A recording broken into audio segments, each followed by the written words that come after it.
It's bad, man. It's funny because the offseason does crazy stuff like that. We see the rumors, we watch the games, and you try to formulate what's going to happen on the field based on what you see in training camp, what you see in the preseason games, what the rumors are from the beat writers. And coming out of Jets camp, we're hearing a lot of different things about all three of their top players, Justin Fields, Breece Hall, and Garrett Wilson. Let's start at the quarterback position because we have Justin Fields, who he don't look the part, man. It's funny because, we talk about the reasons why Steelers got rid of him, and I'm very high on Justin Fields this year. I have him as my quarterback 7. I've recently moved him down to my quarterback 8, but I have him top 10 still.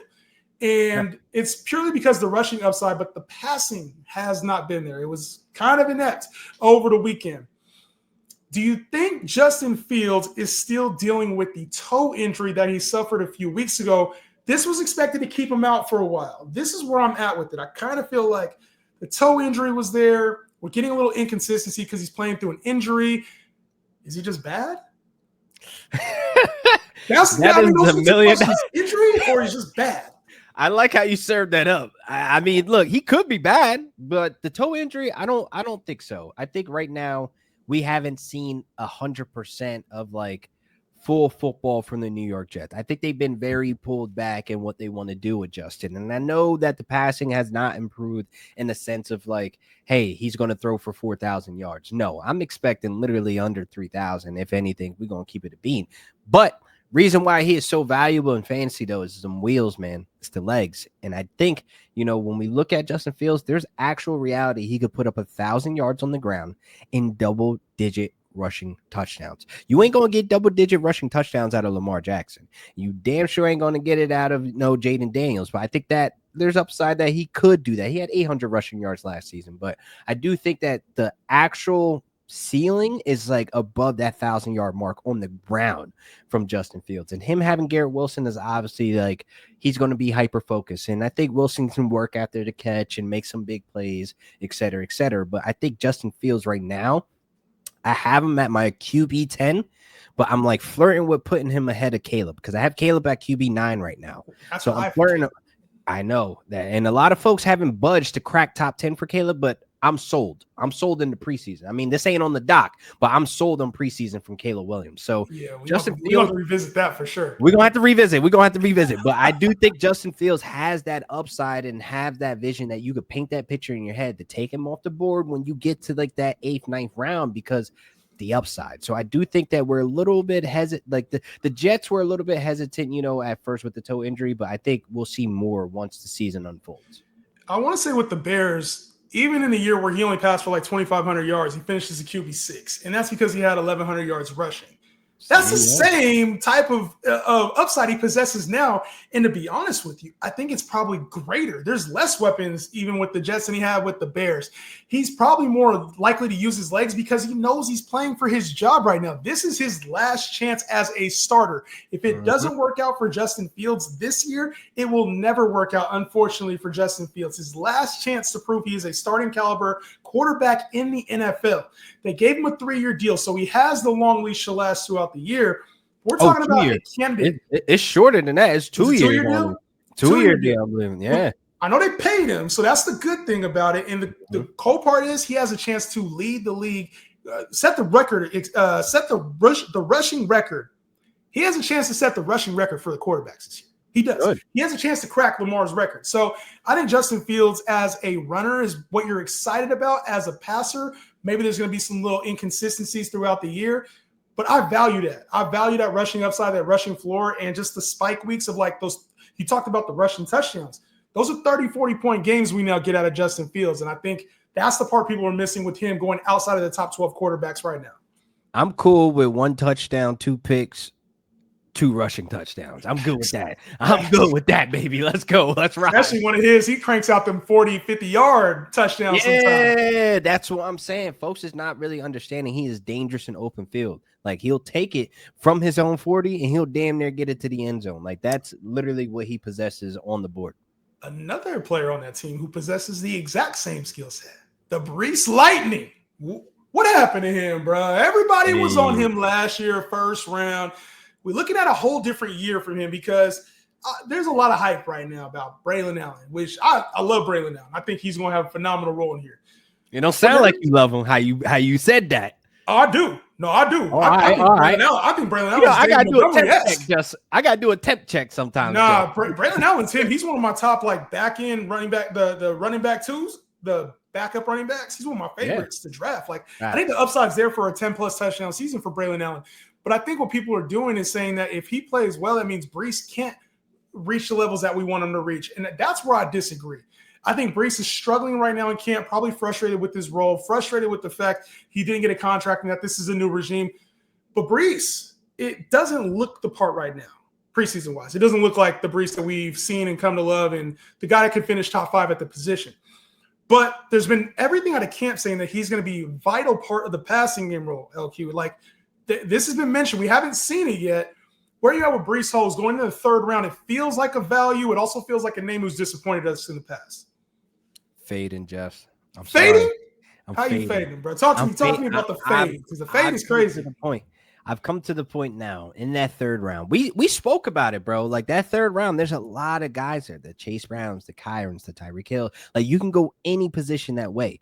I feel like when I see Breece now, and then we look at the preseason, I don't like everything you explained. Like he's frustrated with his role. I don't think we're gonna get that out of Breece Hall. Breece was going a little bit later, cheaper, even 1 round, 4th round. I'm cool with it. But that 3rd round grade on him makes me feel a little nasty because some folks might be going on my strategy. Wide receiver, running back. And I do feel like that is a trap because some folks are drafting him even higher. They're drafting him in the 2nd round because they're expecting a lot of PPR points to come out of there, but they're not holding the fact that Braylon Allen can catch the ball too. He's very explosive. That is a batter. That is a piano coming down the steps. Downhill running. You better move your ass. Because, sir, Braylon Allen is really Timothy Johnson. Like, when I look at this backfield, man, I honestly see them feeding him the rock on the early downs. Goal line, everything. He is your hammer. Breece is going to have to find work a different way. We've seen Breece crack that 1,200 scrimmage yards back-to-back season. We've seen him electric in his rookie year. He has not been that type of player. Like he hasn't been a 1st round graded, a 2nd round graded player. So now we're living in the 3rd round, and now it's a new regime, a new offense, a new scheme. I don't know if we get Breece Hall that we're going to be paying for this. We just coming off of a year. It's only been 1 year. The year before that, we talking about a top 2 running back before Aaron Rodgers and the whole circus came in. I get it when it comes to like Braylon Allen. He's going to get the red zone usage. He's the bigger body. And he's also, he's nifty on his feet too for the size that he is. Like he can go through a lane and really get chunk plays. But just here's the thing about Braylon Allen. Look where he's going in drafts. He's free. I much better. That's what I'm saying. I would love that. I think there's 2 running backs that can thrive in the system, and it's not a rip and replace for Jahmyr Gibbs and David Montgomery, even though you have the same passing game coordinator. But that's the setup I see. I see Breece having so much value in the passing game, and we haven't seen it yet. But he literally feels like he's probably going to be the number 2 receiver in this offense. And if you don't think that, then Breece is too high. But I genuinely do. I don't think he's going to be the 2nd option. I don't think he's going to be the 2nd option. Who's the 2nd option? You're going to be upset, but you have the Allen Lazars, the Josh Reynolds, and the Mason Taylors of the world. Hear me. I don't want Breece to be tied as a 2nd option with the Mason Taylor or Josh Reynolds or Allen Lazard, but that's just what it is because when we look at Breece, a lot of his touches are going to have to be by design. Justin Fields is not going to check it down because he got his wheels and his rushing rate. It's a good thing for him because there's more chunk plays available now, right? You got Justin Fields to open things up. We saw Breece, like that's how he made his living early on was chunk plays. And you don't have to rely on him now for 20, 25 touches. Now we get him for 12, 15 touches. Okay, cool. I know I'm going to get one of those pop plays at some point. That's where I'm with it. I'm thinking the touches are right where you're at, though. The ceiling might be the 15 touch mark, but how often are we going to get that every game? Because what if Braylon Allen has the hot hand right now? Because I want my running back in the 3rd round to be touching the ball first. There is no you are going to be splitting in certain situations. This is a situational running back that we're talking about. All they've been talking to him up about is the passing game. He has not been included in any report in the running game, and the obvious and identity of this offense is the running game. They're going to run the piss out of the ball. Yeah. So where does Breece fit in this as the profile alpha of this backfield where I have to pay a 3rd round pick on him when I could just wait to the double-digit rounds to get me some Braylon Allen, bro? That's just what it is. But the thing is, you won't start Braylon Allen until we know that Breece Hall's not in the picture. That's the only time you're starting Breece Hall or Braylon Allen. But Breece Hall, we forget, like, he has that chunk play potential. So when you add that to the fact, you're probably going to see somewhere, if the passing game is all they've been talking about and they really are going to use him in that aspect, what's to say that he can't get 100 targets, which is, I mean, that's an outlandish amount of targets. Whoa. But what's to say that he can't? If that's the role that they're trying to play for him, and that's 75 catches, that's a heavy RB1. I'll give you 50 catches, 75 targets is the max from Breece. Don't say max. Don't say max. Max 75. Bro, I'm telling you, they are about to run the living hell out of the ball. I hear you on the PPR upside with Breece Hall, but he hasn't been Breece Lightland, man. He hasn't had that same vision. Like, looking at his preseason performances, we could say and take away from that, but he's still playing with the ones and still putting up what he did in preseason. And he's still playing with the ones. I'll take that. It's a mental game. It's a mental game. I can tell this boy is frustrated with his role. I can tell he looking at Braylon Allen like, damn, you about to be the reason why I can't cash in like a Kyron or James Cook.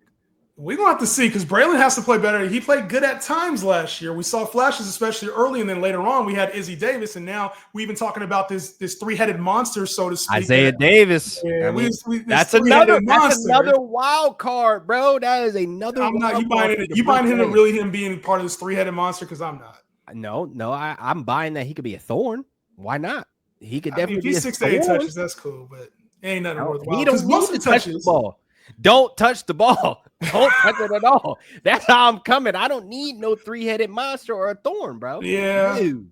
I mean, well, the real piece of this offense that we got to talk about real quick, though, Garrett Wilson. Like, Garrett Wilson, obviously tied to Justin Fields, tied to the passing game, tied to Breece Hall getting 100 targets. But he's tied to this passing game, and we have seen erratic kind of throwing when it comes to Justin Fields. Yeah. Now, we've mentioned, I think you and I talked about this before, like the target potential is there. Like 175 targets plus is on the map because there's no other receivers really. Like you talked about Josh Reynolds and, maybe it's Arian Smith or maybe it's Mason Taylor, maybe it's Breece Hall, who knows. But there's not a lot of competition for Garrett Wilson. Are you concerned right now with how this is looking for him, like as far as efficiency-wise? He's going to get a lot of balls thrown his way, but like at the same time, there's going to be available targets. He's got to be able to bring some of those down, right? Like, there's got to be enough.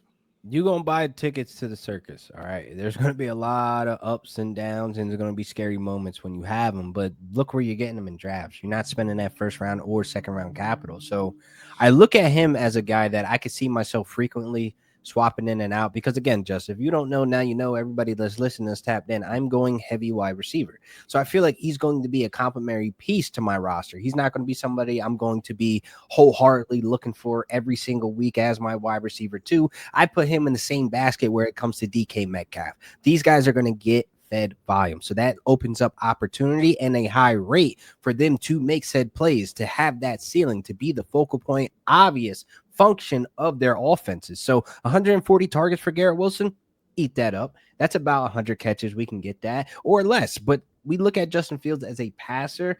I do think that the previous chemistry in college will tap in eventually. There needs to be some chemistry built. There's 17 games, folks. We're not playing for week 1. We're not playing for week 8. We playing for week 14 and on, and that's when we're going to be in the playoffs. And I think at that time, I do believe the Jets are going to be a winning record team. I do feel like there's a different atmosphere. There's a different feel, a different vibe from the culture that is shifting under Aaron Glenn to where this is going to be a culture that's going to set the bar high. And I do think, again, they're going to be a heavy rushing offense, but the function of this offense is Garrett Wilson at the end of the day. Yeah, and we've seen it like last year, if you want to talk about Tanner Ekstrom, right? Tanner Ekstrom, yeah. And, one of the things with that offense is they force-fed the ball. They force-fed it to Amon-Ra St. Brown. And I don't know if they're going to move Garrett Wilson around the offense, but ideally, that's what you want to do with the player of his caliber is get him into the right spots, get him in the slot, get him playing out wide, playing the X role. So, but last year, Garrett Wilson had 154 targets. You talk about 145. Like, I think 175 is on the agenda, and that's real. I think if they throwing the ball that much, bro, I promise you. I really think they will. And we talk about kind of his efficiency as a receiver. Like, he's the one who makes a spectacular play on the bad ball. Like, that's just what he's known for, using his body to kind of do that. It kind of D-hop-ish to me when I look at it. So I think if we get that kind of volume, we can expect, like, literally floor-wise, we're talking about a 1,300-yard receiver with like 8 touchdowns on the agenda. So I think that puts him already, to me, in this, like, as much as it seems risky, I think he's a very safe wide receiver 1. He was wide receiver 10 last year with Devontae Adams there. So I think with just the pure volume, I like Garrett Wilson. I like him to be a solid. We rocking with it. We rock. Look, folks that's listening, man, if you got a draft this weekend, man, don't be afraid to take Garrett Wilson off the board, please. He falls so far right now. He falls like back into the third. It's because it's the Jets, and you got there's so many Justin Field haters out there that just want to see him fail. That's why Garrett Wilson ADP is what it's at. I'm just happy I ain't got to pay like a 112 or a 111 pick on Garrett Wilson this year. I'm happy about that. That was last year, and you see how that turned out. Wide receiver 10 still, but at the end of the day, you're going to have some ups and downs, and that's just what it is.